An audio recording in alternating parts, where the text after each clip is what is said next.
दोस्तों, महागठबंधन की तैयारियां तो आपको हम लगातार दिखा रहे हैं। तेजस्वी प्रसाद यादव हो, राहुल गांधी हो, बिहार में दौरा चल रहा है। जरा एक बार कैमरामैन साहब पीछे दिखा दीजिए।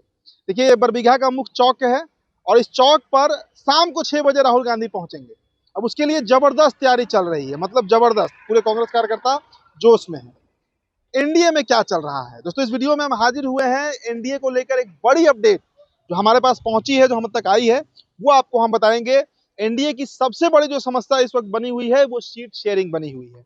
सीट शेयरिंग ही तय नहीं है तो प्रत्याशी कहां से तय होंगे, और जब तक कौन सी पार्टी कितनी सीटों पर लड़ेगी और किन किन सीटों पर लड़ेगी ये तय नहीं होगा, तब तक चुनाव का प्रचार प्रसार कैसे होगा। तो दिल्ली से दोस्तों बड़ी अपडेट हमारे पास आ रही है और वो आपसे हम बताने जा रहे हैं।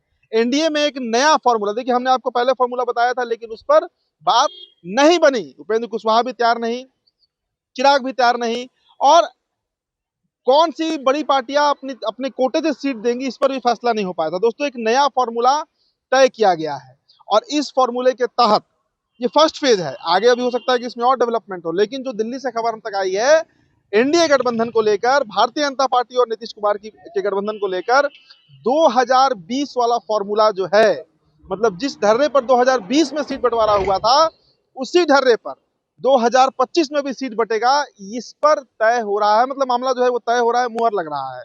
अब 2020 जरा आप याद कर लीजिए, दो बड़े दल बीजेपी और जेडीयू। अब दोनों दलों में सीट बंटवारा कैसे हुआ था दोस्तों, 122 सीटें गई थी जेडीयू कोटे में और 121 सीटें गई थी भारतीय जनता पार्टी के कोटे में। इसमें बीजेपी ने अपने कोटे से 11 सीटें मुकेश सहनी को दिया था और नीतीश कुमार की पार्टी ने 7 सीटें जीतन राम मांझी को दिया था। तो आपको याद होगा 122 और 121 बड़े भाई छोटे भाई का जो भूमिका होता है उसमें सीट बटा।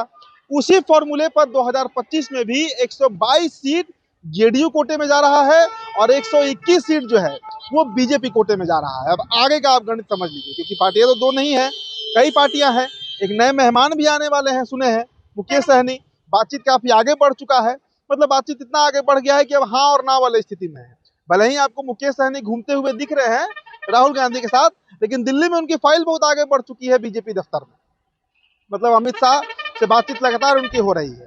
तो अगर वो भी आते हैं तब मामला कहाँ पहुंचेगा, तब कितनी सीटें कौन सी पार्टी किस सीट पर लड़ेगी, चिराग कितने पे लड़ेंगे, मांझी जी कितने पे लड़ेंगे, कुशवाहा जी को 5 सीटों की बात हो रही थी, क्या वो 5 पर संतुष्ट हैं, और अगर सहनी आते हैं तो उनको कितनी सीट मिलेगी। अब दोस्तों आपको हम आंकड़े बताने जा रहे हैं। 122 और 121 का जो आंकड़ा है, क्या डिवीजन हो रहा है, चिराग पासवान को कौन सा पार्टी जो है वो अपने कोटे से सीट देगा, क्योंकि सबसे बड़ी पार्टी तो वही है छोटे पार्टियों में। दोस्तों देखिए, हमारे पास जो इनपुट है, जीतन राम मांझी और उपेंद्र कुशवाहा को 7-7 सीटें जो हैं वो इन दोनों दलों को मिल रहा है, जिसमें जीतन राम मांझी को जो 7 सीटें हैं वो जदयू कोटा से मिलने की खबर है, और उपेंद्र कुशवाहा की आरएलएम राष्ट्रीय लोक मोर्चा जो है उसे जो 7 सीट है वो बीजेपी कोटा से मिलने जा रहा है। मतलब 14 सीटों का डिवीजन बड़ा क्लियर है। तो अब जेडीयू के पास बचा 15 सीट और बीजेपी के पास बचा 114 सीट। इसमें मांझी जी और कुशवाहा जी को अब सीट देने के बाद चिराग पासवान को कितनी सीटें मिल रही हैं, ये सबसे बड़ा सवाल है। दोस्तों 22 सीटों पर हमारी खबर थी पिछले बार, जो हमने आपको बताया था एनडीए में सीट शेयरिंग 22 सीटों पर बताया था आपको। अब समझिए हकीकत, चौतरफा, एक तरीके से कहिए तो चौतरफा जो है वो चिराग पासवान को घेरने के लिए पूरी जदयू, पूरी नीतीश कुमार का जो कुनबा है पूरा, वो लगा हुआ है। 20 सीट, आंकड़ों पर दोस्तों नजर डालिएगा, मैं बता रहा हूं आपको, 20 सीटों के अंदर चिराग पासवान की पार्टी को चुनाव लड़ना होगा, ये अल्टीमेटम दिया गया है और चिराग उस पर तैयार भी होंगे। चिराग उस पर तैयार भी होंगे। 2020 में चिराग पासवान ने जो काम किया नीतीश कुमार की पार्टी के साथ, जो कद कम किया गया, पर कतर दिया गया जदयू का, नीतीश कुमार कह रहे थे कि चुनाव में तो हमें पता ही नहीं चला कौन अपना था और कौन पराया, कौन दोस्त था कौन दुश्मन। तो इस बार चिराग पासवान को लेकर जो अपडेट है, 20 सीट ऐसा होगा जिस पर चिराग की पार्टी लड़ेगी, जिसमें खबर है कि 10-10 सीट दोनों पार्टियां देंगी। बीजेपी अपने कोटे से 10 सीट और जेडीयू अपने कोटे से 10 सीट। तो 114 और 115 जो था वो अब आ गया 105 और 104 पर, मतलब बीजेपी के पास 104 सीटें बचेंगी और जेडीयू के पास 105 सीटें बचेंगी। अब दोस्तों मुकेश सहनी का भी आप कैलकुलेशन समझ लीजिए कि मुकेश सहनी के साथ क्या होगा। मुकेश सहनी की जो बातचीत चल रही है, अगर मुकेश सहनी इस गठबंधन में आते हैं, एनडीए गठबंधन में जिसकी बहुत संभावना है, प्रबल संभावना है, मैं फिर दोहरा रहा हूं, देखिएगा प्रबल संभावना है, कि अगर वो इस गठबंधन में आते हैं तो उनको भी दोस्तों 7 सीटों का ऑफर है। 7 मतलब 7 सीट जीतन राम मांझी, 7 सीट उपेंद्र कुशवाहा और 7 ही सीट मुकेश सहनी की पार्टी वीआईपी भी लड़ेगी। इसमें हो सकता है कि मुकेश सहनी के साथ बातचीत तो चल रहा है कि राज्यसभा जा सकते हैं, तो उनकी पार्टी को 7 सीटें मिलेंगी और वो 7 सीट में 4 सीट जो है वो जेडीयू देगी और 3 सीट जो है वो बीजेपी देगी। मतलब बीजेपी और जेडीयू जो है वो 101 सीट पर लड़ेगी अगर मुकेश सहनी आते हैं तो।